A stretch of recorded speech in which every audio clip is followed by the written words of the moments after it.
bug. Du coup, on va faire un petit jeu. Attends, on voit pas trop. Ouais. Voilà, comme ça. Voilà.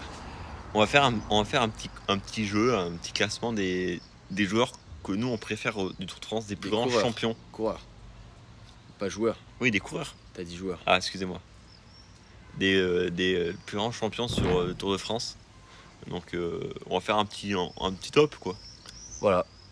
Donc, je peux commencer ? Oui.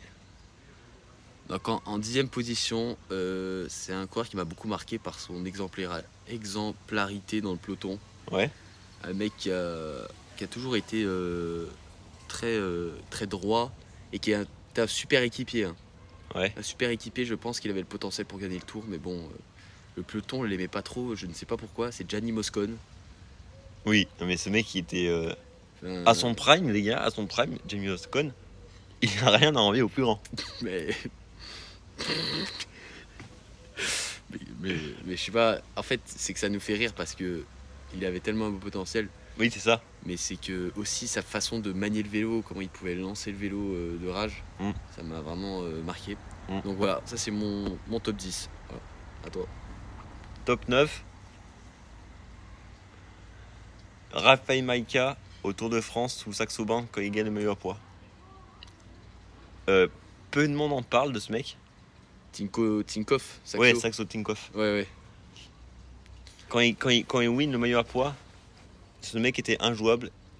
Et si, je pense, hein, ça n'engage que moi, si il n'aurait pas visé le maillot à poids, mais le classement général, il aurait fait top 3 du Tour, sans problème. Mais pour de vrai, je le crois vraiment. Ah oui, mais oui. Parce qu'après, on a vu son niveau avec l'UAE. Ah mais il avait toutes les caractéristiques. Peut-être en chrono, il est un peu moins bon. Ouais. Mais parce que là, j'ai dit il avait. Là, je vais dire il l'avait. Tous les gros leaders, tu sais, quand ils mettaient le train. Hein, ah oui, mais logique. Ils mettaient le moteur. Et puis, on va pas dire, mais la picouse à Saxo Tinkoff, ça devait être quelque chose. Hein. Bon, j'espère que vous l'avez pas entendu. Parlera pas de ce sujet. Parce que j'ai des contacts. Hein. J'ai des contacts au club de Villefranche aussi. Beaujolais.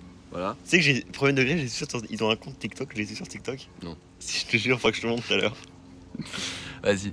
Mais du coup, voilà. Non, Raphaël Maïka, très bon choix. Bravo. Vas-y. Donc moi, je vais aller en 9e. J'en ai un mois après aussi. En 9e position. 8e. Ah oui, 8e. 8e position. Bon, on va pas commencer à aller vers les GOAT tout de suite. Non, bah non. On va aller sur un coureur qui m'a franchement énormément marqué, surtout durant son année 2021. Coureur extrêmement complet. D'ailleurs, on n'a pas trop compris comment il est devenu très complet à ce point.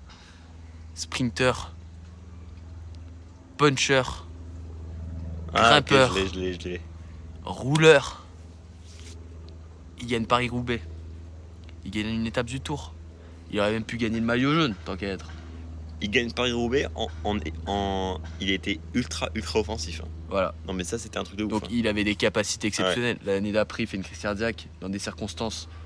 À mon avis, c'est pas parce que, comme les gens disent, il était dopé, je sais pas quoi. On est d'accord, il était pas dopé. Non, mais il était dopé. Il était pas du tout chargé. À mon avis, ce Nicole Brilli avait le potentiel d'avoir une meilleure carrière que Peter Sagan. Voilà. Ah mais oui. Mais, mais les choses, le destin a voulu différemment. Donc Colbrelli, 7e, 8e position. 8e. Voilà. Et on parle de Peter Sagan. Peter Sagan, s'il savait pas monter les côtes, c'était une fraude, hein, ce mec.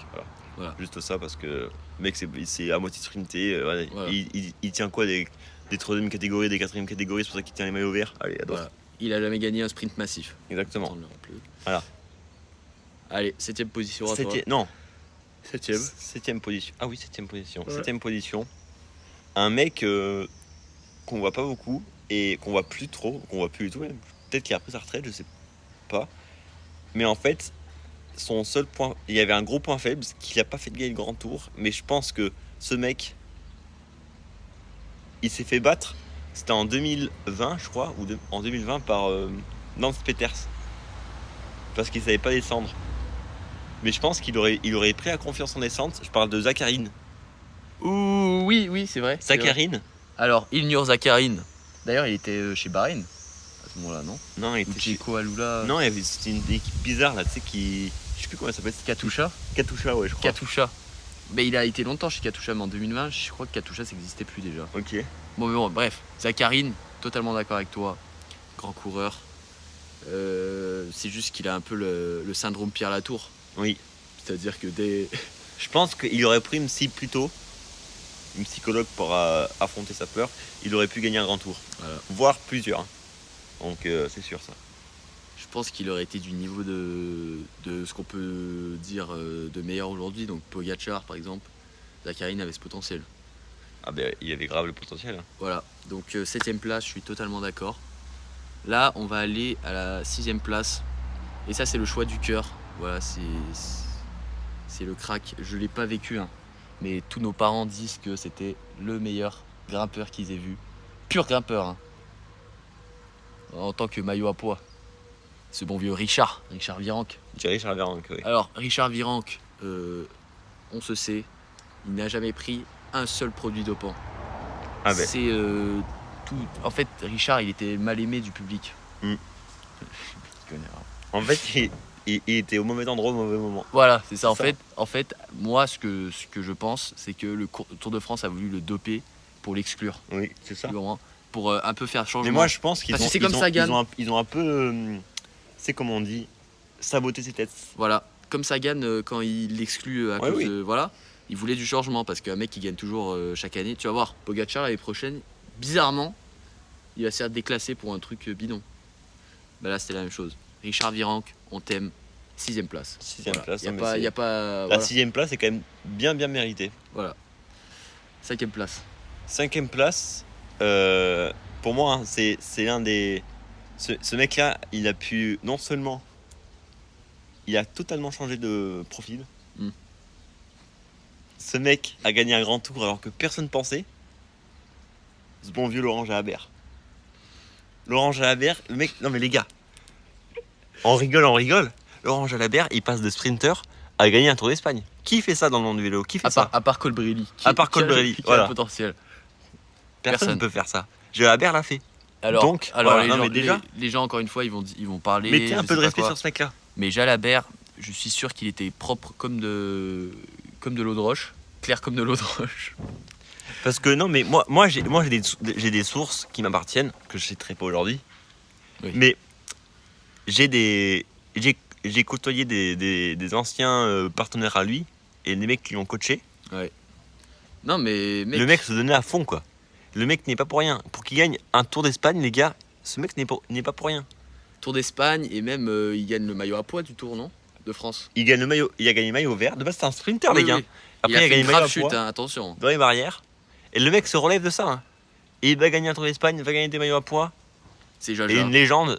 C'est une légende. C'est la légende du cyclisme et de France TV d'ailleurs. Je vais le mettre Qu'on même embrasse. plus haut dans mon classement, mais avec ce qui arrive, voilà quoi. Avec ce qui arrive. Ah oui, Avec bah ce qui oui. arrive en coureur, ouais, tu peux attends. pas les. Tu peux Donc pas là, mettre en Jaja dans le top 5. C'est totalement mérité. mérité. Alors moi j'ai top 1 et top 2 clairement en tête. Ok. Mais voilà. En 4ème position, je pense qu'il n'y a pas trop de débat. Je pense à un coureur d'Astana. Ce n'est pas Contador. Ce n'est pas Nibali. Ce n'est pas Lance Armstrong qui ira un peu plus haut. Parce que c'est le GOAT tout simplement. C'est le Togo comme dirait Bruce On Gradek. en parlera un peu après Voilà. là parce que. Mais c'est un Ukrainien ou je sais pas, Kazakh. C'est un Kazakh, hein, je crois. Alexander Vinokourov. Ce qui nous a proposé lors du Tour de France. Le 2000. poulet que c'était ce mec. Mais ce mec était déjà un équipier extraordinaire pour Contador plus tard. Mais à son prime, je sais pas ce qu'il mangeait le matin ou ce qu'il buvait à l'apéro.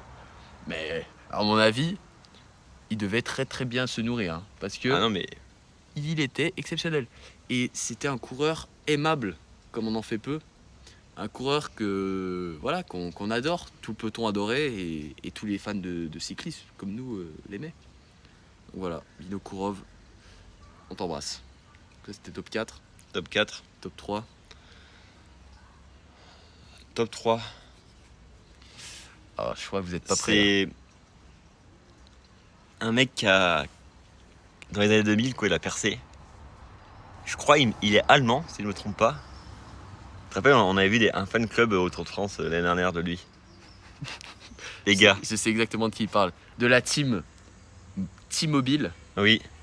Voilà. Yann Ulrich. Mais il a percé fin des années 90. Hein. Ouais, début 2000 aussi, non? Ouais, début 2000. C'était le concurrent du plus grand de tous les temps. Voilà. Yann Ulrich.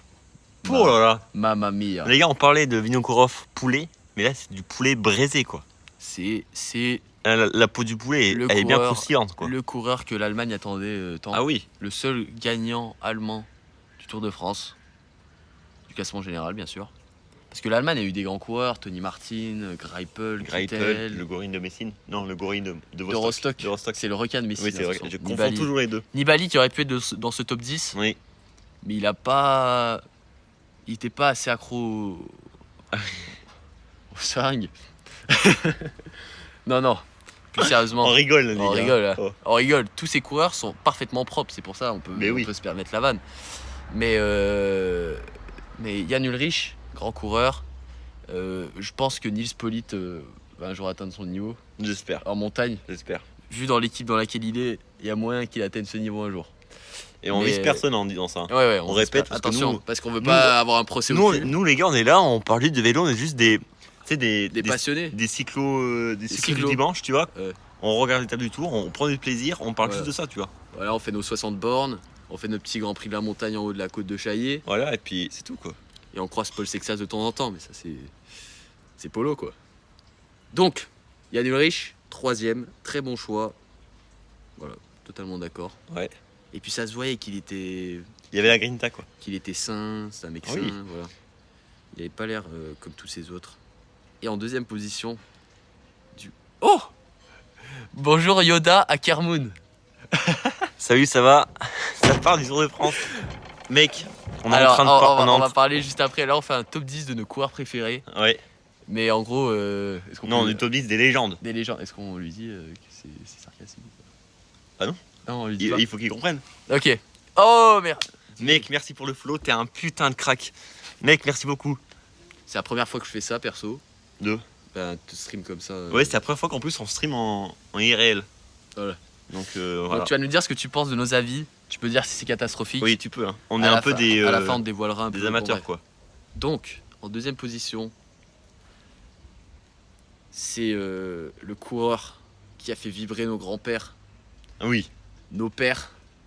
Non, c'est pas Eddy Merckx, attention. Ah non, mais oui, je sais. Non, Eddy Merckx, il est pas dans ce classement. Hein. Eddy Merckx, pour moi, c'est pas dans le top 5 des meilleurs coureurs de tous les temps. Voire dans le top 10. Hein. Ouais, voire dans le top 10. Top 2, nos pères surtout. C'était la génération de nos pères, fin des années 90, début des années 2000. Malheureusement, il a une fin un peu... Voilà, on le retrouve mort dans une chambre d'hôtel. Ouais. Marco Pantani. Garout. Non, le GOAT, il vient Le après. 2e Garout. Marco Pantani, les gars. Avec son truc là, son bandana sur la tête. Le pirate. Voilà, le pirate. Est-ce qu'on a déjà fait mieux en termes de flow? Ah, ça, c'est le chien qui aboie. Ouais, je pense Pantani, ça Pantani, fait mal aux oreilles à tout le monde, même aux chiens. Non, ça fait du bien aux oreilles. Bah. Pantani, c'est le coureur... qui a le plus de flow de l'histoire. Hein. Et ce mec, il attaquait, mais il a jamais pu battre le GOAT qu'on va voir en première position, je te laisse le dire. Lens sort de ce corps, Lens comme a dit ce commentateur belge sur Froome. Et Froome n'arrivera jamais à la cheville de Lens. Lens, c'est pour moi le plus grand de tous les temps. Alors, on va beaucoup me dire dans le chat peut-être, oui, ces 7 Tours de France ont été retirés. Pourquoi vous allez me dire que ça a été retiré? C'était un Américain. La pression médiatique. C'était un Américain, ça a changé. Et la pression médiatique a fait qu'on lui a enlevé ses Tours de France, alors que le mec n'a rien à se reprocher. C'est quand même... exactement. Mais c'est quand même ça le pire, quoi. Pour moi, c'est un complot, et c'est un complot qui ne sera jamais résolu. Oui. C'est comme l'affaire Festina, c'est comme les... Affaire Festina en soi. Non mais c'est fou, quoi. Non mais tous ces trucs de... Moi, j'y crois pas une seconde qu'un coureur cycliste peuvent se dire je vais me doper. C'est impossible. C'est impossible. La mentalité de champion qu'ils avaient, ces mecs-là, ils peuvent pas se dire ça. Non mais croire ça, franchement, Lens, il avait une gueule d'ange quand même. Il était aimé de tout le peloton. Oui, Voilà. c'était le vrai patron du tour, quoi. C'était le patron du tour, mais dans le bon sens, tu vois. Et comme si les mecs, ils avaient que ça à foutre de se faire. De se mettre des- la pique-cousse, quoi. Ouais, et il de y a se pas faire des d'argent en jeu. transfusions de sang. Mais il n'y a même pas d'argent. Ouais. Voilà, il n'y a pas d'argent. Il n'y a pas d'argent. Non, mais en vrai, à l'époque, le Tour de France, ça a rapporté quoi? Peut-être 3000 € par coureur, à peine. Mais oui, c'est C'est ça. ça, quoi. Il a dit quoi? J'y crois pas non plus. La détermination et au panache. Ben, c'est ça, le panache. Voilà. Ce mec était bourré de panache. Peut-être Panache. C'est juste du panaché, peut-être. Non, mais c'est le panache, exactement. C'est comme aujourd'hui, on voit. Bah, pour moi, le poissonnier, il est dopé. Oui, Ah bah, merde, mais non, du coup, les cyclistes sont. Bah, si, lui, il est dopé pour le coup. Parce que j'ai un problème avec les poissonniers, mais on vous embrasse tous. Parce qu'en fait, une fois, j'étais allé à son marché et j'avais pris du poisson, j'étais toute la nuit. Ah, ce Bah, t'as bâtard. vu ce qu'il met dans le poisson, Vineyard? Un peu plus puissant que les autres, le panache. Ah ouais, non, mais. Non, en vrai, voilà, c'était notre top 10 des coureurs, vous l'aurez compris. Avec humour. Voilà, tous les coureurs un peu. Tu penses Zacharin, il était chargé? C'était un russe, hein. Avec tout respect. Comme. Ah, on n'a pas mis Marc Padoun. Hein. Oui, j'ai Marc peut-être Padoun, le dire. C'est voulais dire un moment. mention honorable, Marc Oui. Padoun. Mais Marc Padoun, il aurait été en bas du classement, en vrai. Oui, ça, en fait, j'y ai pensé, sauf que plus on montait, plus Voilà. je pouvais pas le mettre en top 5, tu vois. Et en vrai, Jalabert, autant qu'on l'aime. Le fait Jaja, qu'il on t'embrasse, hein, mais t'étais chargé à l'époque. était chargé, mais tout le monde à cette époque-là. Hein. Parce que, en fait, je crois qu'à l'époque, il y avait que à peu près les équipes françaises. Et du coup, les Français, c'était hyper nul parce que on surveillait que les équipes françaises, du coup, ils étaient pas chargés. Ouais. Et c'était le seul Français qui surnageait et comme par hasard, était dans une équipe espagnole. Ouais, il y avait Comme Viran, par hasard. il y avait Virenque et Jaja. Et Oui. Vauclair en 2004. Vauclair était-il. Est-ce que était chargé, au clair? Voilà, on vous pose